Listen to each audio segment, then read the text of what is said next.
In April 2026, an American F-15E fighter jet was shot down over the remote, mountainous deserts of Iran. The surviving crew knew that enemy search parties were already hunting them. Activating their standard Boeing-manufactured rescue beacons meant exposing their exact position. To survive, they had to remain completely dark. With standard tracking off the table, the U.S. military deployed a highly classified experimental technology developed by Lockheed Martin's Skunk Works division. The project was called Ghost Murmur. Within 48 hours, rescue teams successfully located a missing pilot from 64 kilometers, or about 40 miles, away. They found his exact coordinates by isolating and tracking the electromagnetic rhythm of his heartbeat. The electrical firing of a human heart generates an extremely faint magnetic field. Outside the body, that signal dissipates almost immediately, swallowed up by the natural background radiation of the Earth. This diagram shows the scale of the problem. Trying to pick up a biological signal from 64 kilometers away is like trying to hear a single, specific whisper across a roaring sports stadium that spans tens of thousands of square miles. Detecting something that faint at that kind of distance breaks our standard understanding of electromagnetic fields. So how did a sensor manage to bypass those physical constraints? Understanding this transition from classical electronics to quantum magnetometry requires looking at the foundational physics that redefined what a sensor is actually capable of seeing. First, the military had an environmental advantage. The remote desert at night acts as a relatively clean slate, free of overlapping human electromagnetic signals.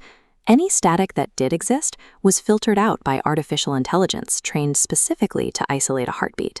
But software is only as good as the hardware feeding it. Historically, achieving extreme magnetic sensitivity required massive, cumbersome cryogenic cooling tanks, equipment that is impossible to strap onto a stealth fighter. The hardware solution to this size problem is hidden inside microscopic defects within raw diamond crystals, known as nitrogen vacancy centers. This diagram shows the atomic structure of a diamond. By replacing two carbon atoms in this rigid lattice with a single nitrogen atom and an empty space, physicists create a microscopic pocket that is intensely sensitive to external magnetic fields. When an LED light shines onto this specific defect, the electrons inside react. We can measure how much light bounces back to read those invisible magnetic shifts and convert them into a clear electrical signal. This specific atomic manipulation allows engineers to compress a highly complex quantum sensor into a tiny chip measuring just 0.42 cubic centimeters. It is small, lightweight, and completely field deployable. A microchip solves the deployment problem. But a small sensor alone doesn't explain how the Ghost Murmur team picked up a signal from 64 kilometers away. This chart visualizes a long-standing hurdle in physics called the density coherence trade-off. It shows that as you pack more sensing atoms into a device to increase its power, those atoms bump into each other. That creates internal quantum noise, which eventually blocks out the very signal you are trying to measure. To get past that ceiling, scientists turn to an entirely different phase of matter, the Bose-Einstein condensate. By chilling a cloud of rubidium atoms to near absolute zero, the particles stop behaving like individual vibrating spheres. Instead, they freeze and align, blurring together into a single, perfectly synchronized quantum wave. Because they act as one unified entity, they stop colliding with each other. This perfectly aligned state bypasses the standard quantum limit, entirely eliminating the internal interference that restricts traditional sensors. This synchronized state yields an energy resolution capable of measuring magnetic fields in the sub-femtotesla range. That extreme sensitivity finally bridges the 64-kilometer gap. We now have the complete mechanism: the ultra-high sensitivity of the Bose condensate, the field-ready packaging of the diamond microchip, and the noise-filtering software of artificial intelligence.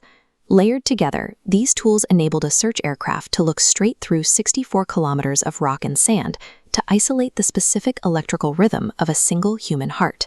The successful rescue in Iran proves that quantum magnetometry has successfully transitioned from theoretical laboratory physics into an operational reality. The implications of this technology stretch far beyond military search and rescue. It forces a complete rethink of civilian science, medicine, and privacy. Reading sub-femtotesla magnetic fields at room temperature means we can detect the faint electrical impulses of the human nervous system without breaking the skin. This sensitivity allows scientists to map the firing of individual neurons from outside the skull. And because these sensors can detect minute anomalies in the Earth's magnetic crust, vehicles could soon navigate the globe by following unique geological signatures rather than GPS satellites. Defense contractors are already preparing to integrate these scalable quantum sensors directly into next-generation platforms like the F-35 fighter jet. As these sensors continue to scale down in size and up in power, the faintest biological signatures become undeniable beacons. In a world where a heartbeat is visible from 40 miles away, the physical world offers nowhere left to hide.